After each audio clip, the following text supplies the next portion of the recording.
Hello and welcome to Sportsman's Watch Outdoors Monday Night News Report. Hope everyone's doing well.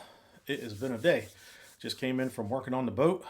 Going to have some updated project videos coming out to you soon. It's starting to look pretty good. I got some paint on the inside deck. We're doing the non-skid paint in certain areas and some EVA foam in other areas, and it's looking pretty good. Getting pretty excited about it. I got the seats stripped down today to start reupholstering them, and gonna have that thing looking pretty good here shortly, and I'll be bringing you guys some more video footage, and you guys can go over. I put some stuff on TikTok, the shorter videos and stuff, so if you want to go over and check out Sportsman's Watch Outdoors on the TikTok, we got one of them things too. Want to get into a couple stories tonight. Not going to be long here. We only got a few, but some of them are pretty interesting. The first one is our first story tonight focuses on proposed budget cuts to the National Oceanic and Atmospheric Administration, better known as the NOAA. The proposed reductions have sparked concern throughout the fishing industry. NOAA plays a major role in fishery management, weather forecasting, marine research, and conservation efforts. Commercial fishermen, charter captains, and recreational anglers are worried that the fewer resources would mean less data on fish populations and ocean conditions. Supporters of NOAA say accurate science is critical for maintaining healthy fisheries and ensuring future fishing opportunities. Now, I'm going to keep up on this and I'll bring you guys more information. If you know me, you know I'm not a big guy on the ABC agencies of the U.S. government. I think there are way too many of them, especially one called the IRS and the EPA.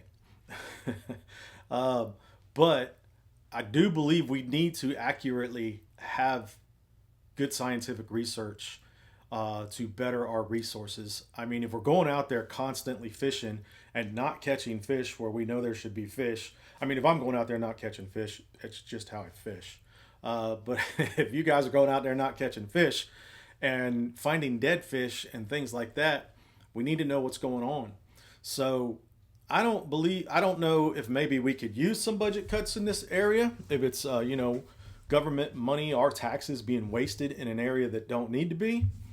I don't know exactly how they're funded, but I believe they're funded pretty well. So that's a story I'm gonna keep up on and see what's going on there, and I will bring you guys more on that as we learn more. The second story tonight is new hunting and fishing opportunities proposed. We've covered this before, and we're probably going to cover it again as it continues to develop. But the U.S. Fish and Wildlife Service has announced plans to expand hunting and fishing access on more than 100 national wildlife refuge and fish hatcheries. If approved, the proposal would open additional public lands and waters for outdoor recreation, giving hunters and anglers more opportunities to enjoy America's natural resources. Supporters say increased access helps connect families with the outdoors, while supporting conservation through license sales and excise taxes on outdoor equipment. The proposal is currently going through a public review process before final decisions are made. For many sportsmen, more access means more opportunity. So this may be a good thing. I believe it is a good thing because that is our land anyway. It does not belong to the government. It belongs to we the people. And any land that's closed off to us, there's an issue with, especially that much land. If I remember right, it's like 93 million acres. So we're going to keep up on that story as well and see what develops there. Here's one out of Minnesota. Our third story tonight is digital fishing licenses are the future.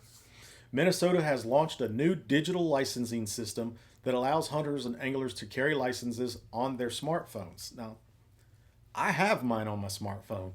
I usually get a card as well because here in Alabama and in Georgia, and I believe in Florida, I haven't lived in Florida in many years, but I believe you have the option, and I usually get both. I have it on my phone because I have the app for Alabama and Georgia, and I still have the Dakotas, South Dakotas. But I have the option when I get my license to get a card that I keep in my wallet in the mail and have it on my phone. So that's not real new. While the transition has experienced some technical challenges, wildlife officials believe digital licenses represent the future of outdoor recreation. In my opinion, there might be a little too much digitalization, if that's even a word, going on in the outdoor industry these days. The new system is designed to make purchasing, storing, and displaying licenses easier than ever before. Or is it to track you? Many outdoor industry experts believe other states too closely watch Minnesota's, or they expect other states to watch Minnesota's rollout and potentially adopt similar systems in the coming years. The days of digging through your wallet for a paper license may soon be coming to an end. I guess in some states that's not new. I have one on my phone right here. In fact, I have two of them. And our last story tonight, I told you it's going to be a short one tonight. Don't have a whole lot to go over right now. But this is something, boy, I really, really want to go to. But I have so much going on. It's next month. It's iCast 2026.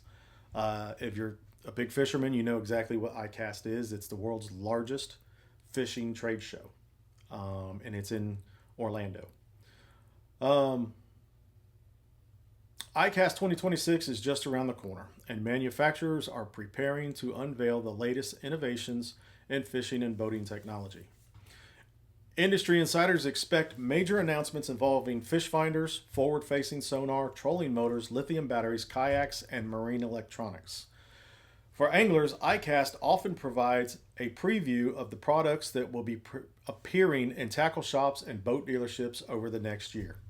One of the biggest questions heading into this year's show is whether electronics technology will continue to transform the way anglers locate and catch fish.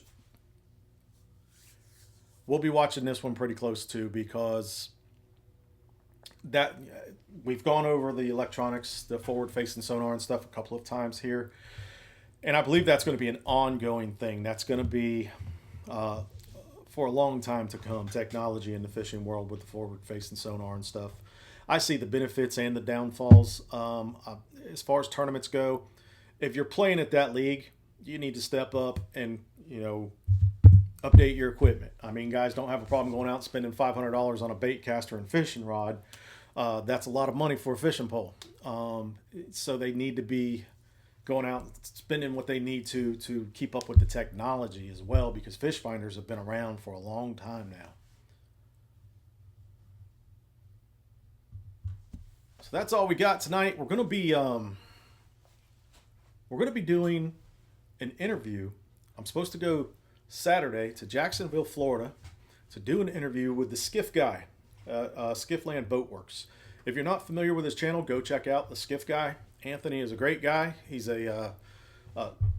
what he does is he buys boats and flips them. He'll buy a boat, fix it up, sell it, and he does some pretty cool stuff. He's very interesting. He has a very interesting channel. He's done some other things on there as well, but 95% or more of his shows are all about him flipping boats and what he's doing in his shop and stuff. So it's pretty interesting. I like him a lot because he's just an everyday guy like us that loves boats and loves to work on them, and he buys them and works on them and turns around and sells them. So that's pretty interesting to me, and I'm going to be doing an interview with him. Supposed to be Saturday, but his wife is very pregnant and due any day now. Congratulations to them on their second baby.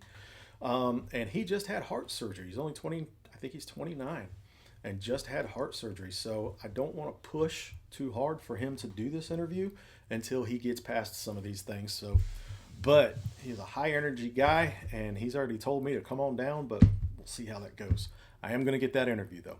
And if you haven't checked out Kayak Eufaula's video, go check that out. It's on TikTok and on YouTube. Check that out. And if you're in the Eufaula area and you just want a cheap way to get on the water and enjoy Lake Eufaula, they do fantastic tours. I did a 3-mile tour, and it was great. I mean, saw all kinds of wildlife. The tour guide, Chris, he knows his wildlife. He's a great tour guide, shares his knowledge with you, and it's a lot of fun. So go check out that video, kayak you follow. And help us get that 500 so one of y'all can win the custom Arctic cooler with your name on it and our logo. So help us like, share, push all the buttons, do all that stuff that you do to help us build the channel. I like getting on here and sharing information, but obviously I'm not all that good at it. But I do enjoy doing the research and reading these stories and bringing them to you guys. And we are going to try to do that each and every week. Hope y'all are having a great day. God bless, and thanks for joining.